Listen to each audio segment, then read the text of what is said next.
إن الحمد لله أصلي وأسلم على نبينا مصطفى محمد صلى الله عليه وسلم وعلى آله وصحبه أجمعين أما بعد أعوذ بالله من الشيطان الرجيم بسم الله الرحمن الرحيم سورة السبع 22ാമത്തെ ആയത്ത് നോക്കൂ നിങ്ങൾ. ശിർക്കിന്റെ അടിവേരറുക്കുന്ന ഒരായത്താണ്. അല്ലാഹു സുബ്ഹാനഹു തആല ഈ വചനത്തിൽ കൂടി നമുക്ക് ലോക ജനങ്ങൾക്ക് പഠിപ്പിച്ചു തരുന്നു. നോക്കൂ നിങ്ങൾ അതിന്റെ വ്യാഖ്യാനം. ഖുൽ നബിയെ താങ്കൾ പറയൂ, ഉദ്ഉല്ലദീന സഅംതും മിൻ ദൂനില്ലാ, നിങ്ങൾ പ്രാർത്ഥിക്കുവിൻ. അല്ലദീന സഅംതും നിങ്ങൾ ജൽപ്പിച്ചുകൊണ്ടിരിക്കുന്നവരോട് പ്രാർത്ഥിച്ചുകൊള്ളുവിൻ.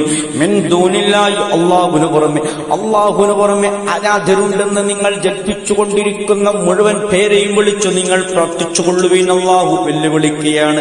കാരണം എന്താണ്? ലാ യംലികൂന മിസ്കാല ദർറത്തിൻ ഫിസ് സമാവാതി വലാ ഫിൽ അർദ്, ആകാശങ്ങളിലോ ഭൂമിയിലോ മിസ്കാല ദർറത്തിൻ ഒരു അണുമണി തൂക്കം പോലും ലാ യംലികൂന അവർ ഉടമപ്പെടുത്തുന്നില്ല.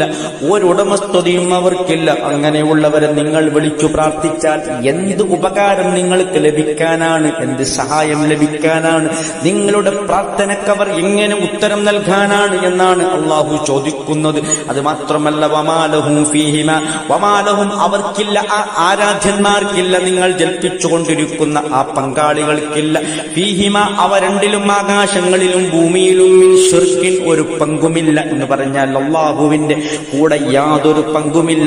സൃഷ്ടിപ്പിലോ അതിന്റെ നിയന്ത്രണാധികാരത്തിലോ അതിന്റെ ഉടമസ്ഥതയിലോ അവർക്ക് യാതൊരു പങ്കുമില്ല. അങ്ങനെയുള്ളവർ നിങ്ങളെ എങ്ങനെ സഹായിക്കാനാണ്? അത് മാത്രമല്ല, വമാലഹു അവനിക്കില്ല, അള്ളാഹുവിനിക്കില്ല, മിൻഹും അവരിൽ നിന്നും ആ പങ്കാളികളിൽ നിന്നും മിൻ വഹീർ യാതൊരു പിന്തുണക്കാരനുമില്ല, അതായത് യാതൊരു സഹായിയുമില്ല. ഒരു സഹായം അത്തരം ഇലാഹുകളിൽ നിന്നും അള്ളാഹുവിനിക്കില്ല എന്നാണ് അള്ളാഹു ഖണ്ഡിതമായി നമുക്ക് പഠിപ്പിച്ചു തരുന്നത്. അള്ളാഹുവിന് പുറമെ നിങ്ങൾ ആരാധിക്കുന്ന, ജപിച്ചുകൊണ്ട് നിങ്ങൾ ആരാധിക്കുന്ന മുഴുവൻ ആരാധ്യന്മാരെയും നിങ്ങൾ വിളിക്കുകയാണെങ്കിലും അവരിൽ നിന്നും യാതൊരു തരത്തിലുള്ള സഹായം നിങ്ങൾക്ക് ലഭിക്കാൻ പോകുന്നില്ല. നിങ്ങളുടെ ഒരു ദുരിതവും അവർ മാറ്റാൻ പോകുന്നില്ല. അത് അമ്പിയാക്കളാകട്ടെ, ഔലിയാക്കളാകട്ടെ, സജ്ജനങ്ങളാകട്ടെ, സ്വാലിഹീങ്ങളാകട്ടെ, മലക്കുകളാകട്ടെ, ജിന്നുകളാകട്ടെ, അള്ളാഹുവിന്റെ അതല്ലാത്ത ജീവനുള്ളതും ജീവനില്ലാത്ത ഏതൊരു സൃഷ്ടികളാകട്ടെ, അവർക്കൊന്നും അതിന് യാതൊരു കഴിവുമില്ല, ഉടമസ്ഥതയുമില്ല എന്നാണ് ഈ ആയത്തിൽ കൂടി ഖണ്ഡിതമായി നമുക്ക് അല്ലാഹു സുബ്ഹാനഹു തആല പഠിപ്പിച്ചു തരുന്നത്.